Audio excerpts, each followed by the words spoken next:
The gentleman reserves. The gentleman from Kentucky is recognized. I find it ironic that the gentleman on the other side of the aisle is demanding to know what the power sharing structure is here in the House, when in fact he'll spend the rest of his time arguing that we should give our power to the White House, that the administrative branch should be making law. In fact, major regulations that have more than $100 million of impact. So I would say to the gentleman on the other side of the aisle that if he's wondering about the power sharing arrangement, then he should seek to put some power here in the House, restore the power that the founders gave us in Article 1 of the Constitution. And with respect to the solution to the tragic school shootings, some states have taken it upon themselves to allow qualified teachers and staff to carry firearms. Imagine that. They're protected. The children are protected by firearms the same way we're protected here. Why do we sit here and say, oh, we got to do something, and when we sit behind protection and the children aren't? I would encourage the other side of the aisle to co-sponsor my bill to change the default setting here in this country. And the default setting was set by the Gun-Free School Zone Act, which makes it illegal to even be near a school and have a firearm, which makes it harder for states to set policies that would save our children.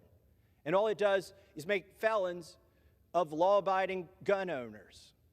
So I would encourage them to look at a real solution, because you can ban a pistol brace. You're not going to stop a single mass public shooting. Most of these mass public shootings occur with a pistol, not with a pistol with a brace on it, or not with a short-barreled rifle, as they would say, or not with a rifle, an assault rifle they might call it.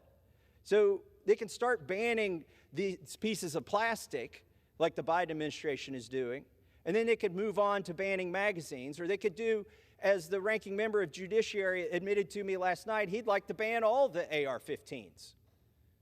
Or they could ban handguns, and then they'll get down to shotguns. The reality is you can't stop these tragedies with a ban. You have to change the way we protect our children. This pistol brace rule that's been promulgated by the administrative branch will cause, already has caused, they just haven't been arrested, will cause tens of millions of Americans to be felons. That happened on June 1st. Time is up. You're done. You're now a felon if you own one of these braces on your firearm. And whether you own one or not, most Americans understand what's happening here. Our system of lawmaking has been turned on its head. Even more fundamental than that, people were told it was legal by the ATF.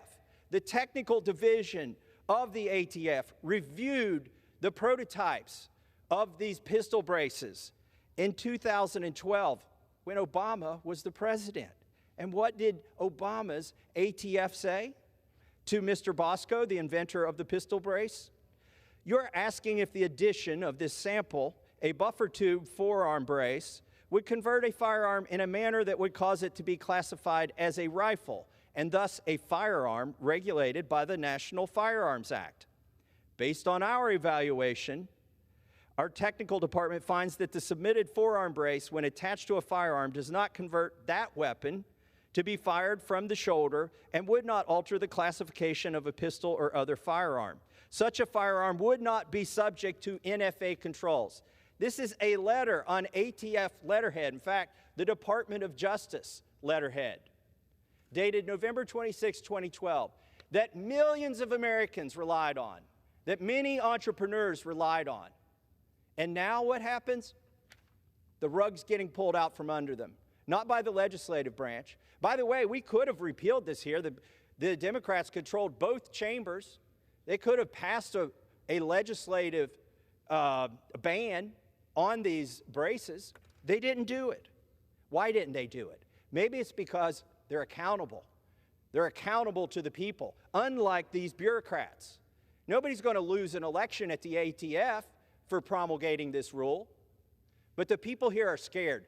The people in this chamber are scared to do their jobs, and the people in the Senate are scared to do their jobs, so they'd much prefer the administration do our jobs. And what have they done?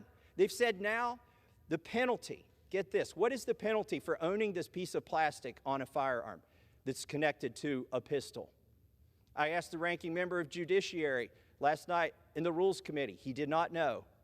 It turns out it's $250,000 and 10 years in prison. Is that the appropriate sentence for somebody who followed the law for 10 years, followed ATF guidance that was given during the Obama administration, and now doesn't even know they're violating the law? Is 10 years and $250,000 appropriate? I don't think so. But they've relied on this letter. Now, to another part of the pistol brace rule. The ranking member of Judiciary and the ATF director, Dettelbach, have both testified incorrectly that you can comply with this pistol brace rule from the ATF by merely separating the firearm from the brace. That is wrong. That's not what the ATF rule says. Why do they say this in testimony? Why did the ranking member of Judiciary say this? Why did the ATF director say this? Because they wanted to sound reasonable. That might seem like a reasonable solution, but it's not the solution that the ATF has put into law. Again, this isn't a fine. This isn't like saying, well, the EPA decided that we have too much sulfur dioxide in the atmosphere, so we're going to reduce emissions, and we're going to set the sulfur dioxide emissions at a different level, and that you can be fined if you don't comply and you're a corporation. This is not a civil infraction. This is a criminal infraction that will put millions of Americans in jeopardy of going to jail. For what? A piece of plastic? Does it make the firearm more dangerous? No.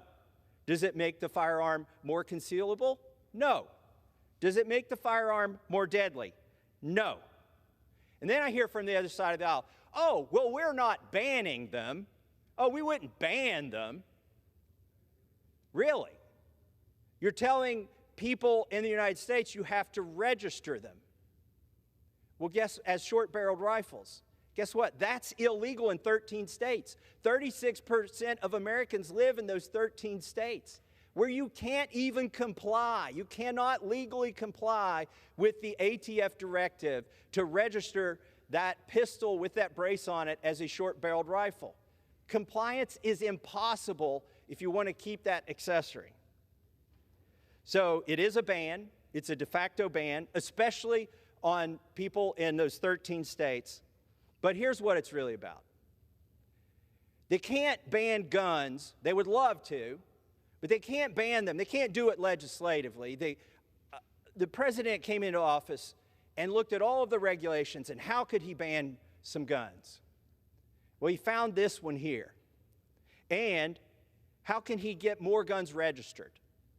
By the way, it's illegal for the administrative branch to create a registry of firearms that are in common circulation here in the United States. That's illegal. They're not allowed to do it in the administrative branch. But what have they done with this pistol brace rule over there that we seek to countermand?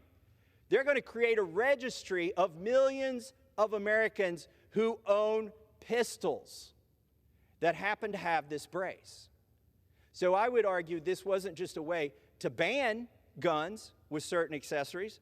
It was a way to do something else that's not legal, not authorized by Congress, and that is to require millions of Americans to register. So to close out this pistol brace rule, I want to thank Mr. Clyde for introducing this resolution.